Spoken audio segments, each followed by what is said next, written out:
وہ اسی مرض میں دی جاتی تھیں اور وہ سکون میں تھیں، مگر میں سمجھ گئی تھی کہ کوئی تو راز تھا اس کمرے میں جو مجھے وہاں جانے سے منع کیا گیا تھا۔ اور انہی خیالوں میں جانے کب مجھے نیند آ گئی اور فجر کے وقت مجھے ایسا لگا جیسے کسی نے میرے منہ پر ہاتھ رکھا ہو۔ میں نے اچانک ہڑبڑا کر اٹھنا چاہا، مگر میری حیرت کی انتہا نہ رہی، کیونکہ مجھے 7 8 ہٹے کٹے آدمیوں نے زور سے پکڑ رکھا تھا۔ میں نے بہت کوشش کی خود کو چھڑوانے کی، مگر وہاں تو ایک بندہ کھڑا اونچی آواز میں کچھ پڑھتا جا رہا تھا اور اس کے ساتھی مجھے ایسے پکڑے ہوئے تھے جیسے میں یہاں سے بھاگ جاؤں گی۔ میں کچھ نہیں کر پا رہی تھی۔ کمرے میں اندھیرا تھا، ہلکی سی روشنی ان موم بتیوں سے آ رہی تھی جو اس عامل نے جلا رکھی تھی۔ میں نے بہت آواز نکالنے کی کوشش کی، مگر کسی نے میرے منہ پر زور سے ہاتھ رکھا ہوا تھا۔ پھر کچھ دیر بعد اس نے آہستہ سے میرے منہ سے ہاتھ ہٹا دیا اور بولا، سرکار یہ تو کوئی اور ہے۔ اس بات پر اچانک عامل نے اپنی آنکھیں کھول دیں، قہر برساتی نظروں سے دیکھنے لگا۔ میں نڈھال ہو گئی تھی۔ بامشکل میں نے اپنا منہ کھولا، کون ہو تم لوگ؟ میں نے خوف کے مارے اٹک اٹک کر پوچھا۔ عامل نے اشارہ کیا اور سارے آدمیوں نے مجھے چھوڑ دیا۔ میں بامشکل اٹھ کر بیٹھ گئی۔ کون ہو تم لڑکی؟ اور کیوں تم نے ہماری کئی ہفتوں کی محنت برباد کر دی؟ وہ عامل اپنی بھاری آواز میں بولا تھا اور لال انگار آنکھوں سے مجھے دیکھے جا رہا تھا۔ کیسی محنت؟ میں نے حیرت سے پوچھا۔ تو ان لوگوں نے بتایا کہ وہ کئی ہفتوں سے امی کا روحانی علاج کر رہے تھے اور آج تو ان کا عمل بھی مکمل ہونے والا تھا۔ کیسا علاج؟ میں نے حیرت سے پوچھا تو وہ بولا، مریم بی بی کو ایک دیو نے اپنے بس میں کر رکھا ہے جس سے چھٹکارا پانا بہت مشکل ہے، اور جب بھی ہم عمل کرتے ہیں تو وہ دیو اسے اڑا کر لے جانے کی کوشش کرتا ہے۔ اس لیے ہم نے ان پہلوانوں کو رکھا ہوا ہے جو اسے اپنی طاقت سے روکتے ہیں۔ ان کی بات سن کر میں چیخ اٹھی تھی، جاہل انسان نکل جاؤ میرے گھر سے، ورنہ میں پولیس کو کال کر دوں گی۔ ظالم انسان، تم نے اتنی تکلیف دی میری ماں کو صرف اپنا سکہ جمانے اور پیسے کی خاطر۔ مجھ پہ جیسے جنون طاری ہو چکا تھا اور میں نے زور زور سے چلانا شروع کر دیا۔ میری آواز پر سارے ملازمین اکٹھے ہو گئے۔ بی بی جی آپ یہاں؟ وہ سب حیرت میں تھے۔ نکالو ان کو یہاں سے ورنہ ابھی تم سب کو پولیس کے حوالے کر دوں گی۔ میں نے جلدی سے فون اٹھایا اور ان کو دھمکایا۔ ملازمین کے تو چہرے کا رنگ ہی اڑ گیا۔ انہوں نے جلدی سے اس عامل بابا اور اس کے کارندوں کو جانے کا کہا اور وہ لوگ بالآخر وہاں سے چلے گئے اور اب ملازمین کی باری تھی۔ میں نے ان کو اتنا ڈرایا اور پولیس کا کہا تو وہ سب اچھی طرح سیدھے ہو گئے اور سب کچھ بتایا کہ کیسے پاپا نے عامل کو رکھا تھا امی کا علاج کرنے کے لیے۔ مجھے تو یقین ہی نہیں آ رہا تھا کہ میرے پاپا جو اتنے پڑھے لکھے تھے ان کو کیسے یہ سب ٹھیک لگا۔ مجھے رہ رہ کر اس عامل بابا پر غصہ آ رہا تھا۔ اب تو میں ہرگز ایسا نہیں ہونے دوں گی۔ میرا پورا وجود دکھ رہا تھا اور امی تو روز یہ سب برداشت کرتی تھی۔ میں نے ملازمین کو وارننگ دی کہ اگر انہوں نے پاپا کو کچھ بتایا تو مجھ سے برا کوئی نہیں ہوگا۔ میں تم لوگوں کو چوری کے الزام میں جیل بھجوا دوں گی اور پھر سڑتے رہنا وہاں زندگی بھر۔ میں نے غصے سے کہا تو میری دھمکی کام کر گئی اور وہ سب وہاں سے چپ چاپ چلے گئے۔ میں جلدی سے اپنے کمرے میں آئی اور دیکھا امی گہری نیند سو رہی تھی۔ ان کے چہرے پہ بہت سکون تھا۔ نہ جانے کتنی راتوں کے بعد آج وہ آرام سے سوئی تھی۔ میں نے امی کا کمرہ پھر سے دیکھا، ایک ایک چیز چھان ماری تاکہ کچھ تو معلوم ہو، اور پھر ان کی الماری میں مجھے ایک ڈائری نظر آئی جو کافی پرانی لگ رہی تھی، گرد جمع ہو چکی تھی۔ میں نے تجسس سے مجبور ہو کر وہ ڈائری اٹھا لی اور اسے کھول کر پڑھنا شروع کیا۔ مجھے معلوم تھا کسی کی ڈائری پڑھنا غیر اخلاقی ہے، مگر میں صرف اور صرف یہ جاننا چاہتی تھی کہ آخر ایسا کیا ہوا تھا جس کی وجہ سے میری ماں کا یہ حال ہوا تھا، اور ہو سکتا ہے کہ اس ڈائری سے کوئی سراغ مل جاتا۔ لیکن میں نے سوچا بھی نہیں تھا کہ مجھے جو راز معلوم ہوگا وہ میری زندگی میں اتنا بڑا طوفان لے آئے گا۔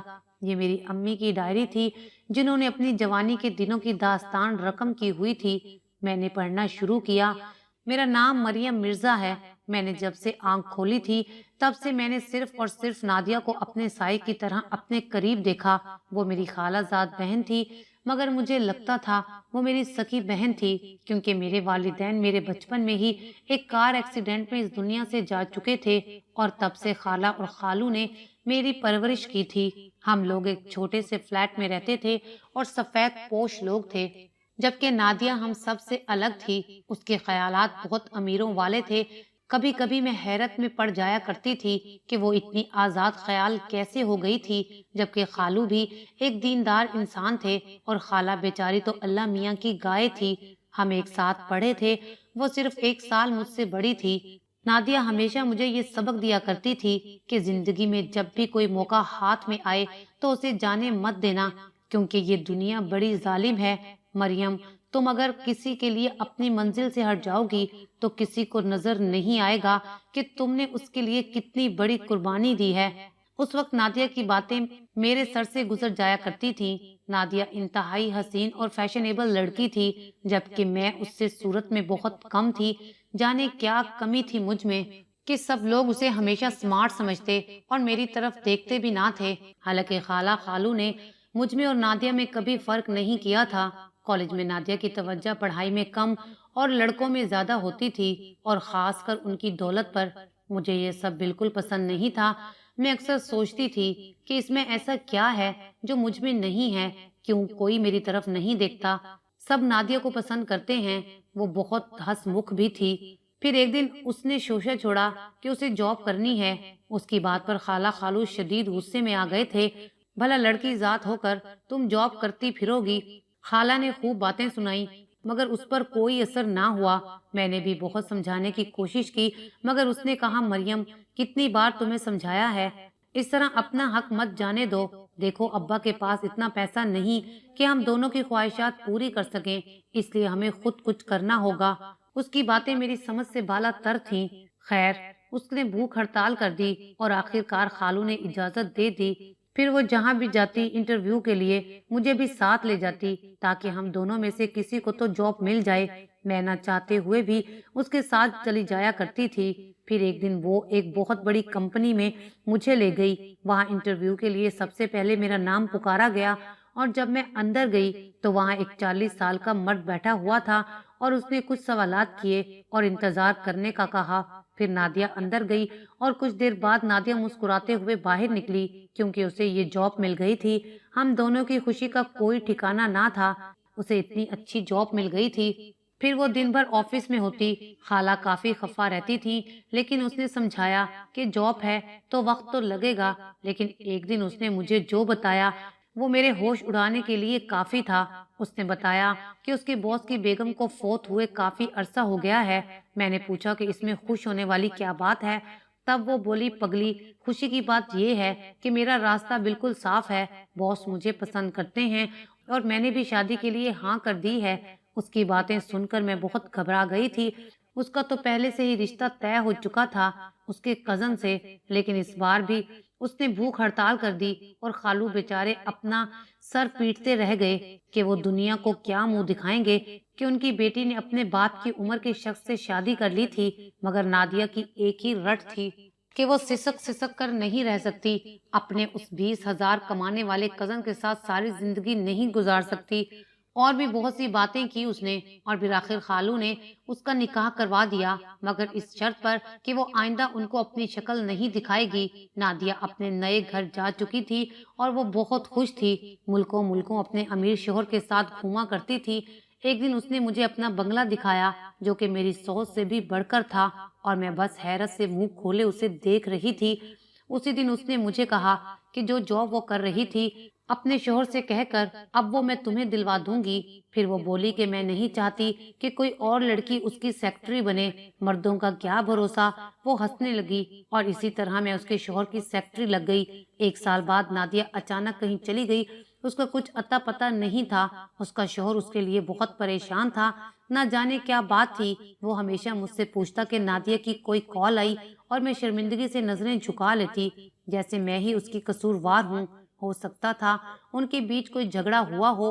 اور ایک دن میں حیرت میں پڑ گئی جب میرے باس نے کہا کہ کاش میں نے نادیہ کی جگہ آپ کو چنا ہوتا۔ اپنا جیون ساتھی بنانے کے لیے مجھے آپ جیسی لڑکی کی ضرورت تھی۔ سچ بتاؤں تو نادیہ کو صرف میری دولت سے مطلب تھا۔ ان کی بات سن کر میں جلدی سے وہاں سے اٹھ گئی تھی۔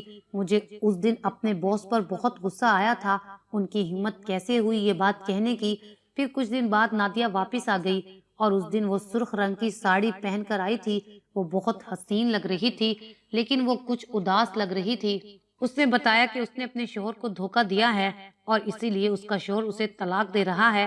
اس نے مجھے ایک خط دیا جو اس کے شوہر کے نام تھا، جس میں یہ لکھا تھا کہ بے شک مجھ سے غلطی ہو گئی ہے، پلیز آپ مجھے معاف کر دیں، میں آپ کے بنا نہیں رہ سکتی اور اس کے لیے میں اپنی جان لے رہی ہوں، ہو سکے تو مجھے معاف کر دیں۔ یہ دیکھ کر میں پریشان ہو گئی۔ تب اس نے کہا کہ یہ صرف اس کے دل میں پرانی محبت جگانے کے لیے ہے، بس تم ان کے آفس آتے ہی مجھے کال کرو گی اور میں نیند کی گولیاں کھا لوں گی اور تم ان کو یہ خط دو گی کہ نادیہ نے کہا ہے یہ خط آپ کو دے دوں۔ تم دیکھنا جب وہ خط پڑھیں گے تو میرے پاس دوڑے چلے آئیں گے۔ اگر وہ نہیں آئے تو میں نے گھبرا کر پوچھا تو نادیہ کہنے لگی تم 10 منٹ کے بعد ایمبولینس بلا لینا تاکہ وہ مجھے وقت پر ہسپتال لے جا کر میرا معدہ واش کر دیں۔ میں بہت گھبرا رہی تھی۔ نادیہ بولی تم گھبراؤ مت، دیکھو موقع ہاتھ سے جانے نہیں دیا کرتے، اگر اس نے مجھے طلاق دے دی تو میں کہیں کی نہیں رہوں گی۔ میں نے مجبوراً نادیہ سے وعدہ کر لیا، مگر میں ساری رات سو نہ پائی۔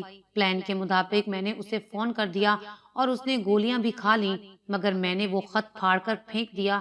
آج مجھے ایک موقع مل رہا تھا، میں کیوں ہاتھ سے جانے دیتی؟ اور اسی طرح نادیہ اس دنیا سے چلی گئی اور میرا راستہ صاف ہو گیا۔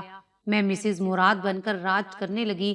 اس کے آگے کے اوراق پھٹے ہوئے تھے۔ مجھے یقین نہیں آ رہا تھا کہ میری ماں ایک قتل میں ملوث تھی۔ میں بالکل سنبھل نہیں پا رہی تھی اور دوسرے دن ہی پاپا واپس آ گئے۔ میں نے سوچے سمجھے بنا ان کو سب بتا دیا۔ تب وہ کافی دیر تک سر جھکائے بیٹھے رہے، پھر جب سر اٹھایا تو وہ رو رہے تھے۔ کنزا، یہ سچ ہے کہ مریم نے مجھے وہ خط نہیں دیا تھا، اور اگر وہ دے بھی دیتی تو شاید میں اسے بچانے نہیں دیتا، کیونکہ نادیہ نے میرے ساتھ بے وفائی کی تھی۔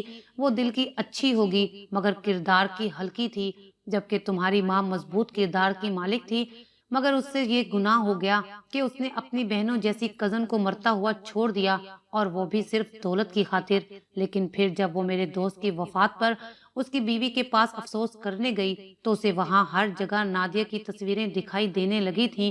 اچانک وہ موت سے ڈرنے لگی تھی۔ وہ چاہتی تو اپنی کزن نادیہ کو بچا سکتی تھی، اور پھر وہ اپنے گھر گئی جہاں تمہاری ماں نادیہ کے ساتھ رہا کرتی تھی۔ بیٹا، اس دن سے تمہاری ماں کی طبیعت خراب رہنے لگی تھی۔ اس کا کہنا تھا کہ اسے ہر طرف نادیہ دکھائی دیتی ہے، اور جس طرح تمہاری ماں ڈائری لکھتی تھی اسی طرح نادیہ نے بھی ایک ڈائری لکھی ہوئی تھی۔ پھر تمہاری ماں کے ہاتھ نادیہ کی ڈائری لگی جس میں اس نے بڑی محبت سے مریم کا ذکر کیا تھا۔ اس نے لکھا تھا کہ دنیا میں بس مریم ہی بھروسے کے قابل تھی، ورنہ اسے اپنے والدین پر بھی بھروسہ نہ تھا کہ وہ برے وقت میں اس کا ساتھ دیں گے، اور اس کی الماری میں ہر جگہ ان دونوں کے ساتھ لی گئی تصویریں رکھی ہوئی تھیں۔ اسی طرح جب اسے علم ہوا کہ اس نے نادیہ کی محبت اور اس کے بھروسے کو کس طرح ختم کیا تھا، اور یہی بات اس کے ذہن پہ نقش ہو گئی ہے، میں کیسے اسے کسی ڈاکٹر کو دکھاتا؟ اگر ڈاکٹر کچھ پوچھے گا تو وہ سب باتیں بتا دے گی۔ میں نہیں چاہتا کہ اس عمر میں اسے جیل جانا پڑے۔ اس نے بہت برا کیا، مگر اب وہ سزا بھگت رہی ہے۔ مجھے کسی نے کہا ہے کہ ایک عامل ہیں، وہ سب دماغی خلل کا روحانی علاج کرتے ہیں، مگر کوئی فائدہ نہ ہوا۔ پاپا کو دیکھ کر مجھے رونا بھی آ رہا تھا۔ امی کو ان کے کیے کی سزا مل چکی تھی۔ اس دولت نے انہیں کبھی سکون نہیں دیا تھا، اور اب تو وہ اپنے ہوش بھی کھو چکی تھی، مگر وہ میری ماں تھی۔ میں نے فیصلہ کیا تھا کہ میں ان کو اس صدمے سے نکلنے میں ان کی مدد کروں گی تاکہ وہ اللہ تعالیٰ سے سچی توبہ کر لیں۔ سچ کہتے ہیں لالچ بری بلا ہے، اور یہ اچھے خاصے انسان کو بھی برا بنا دیتی ہے۔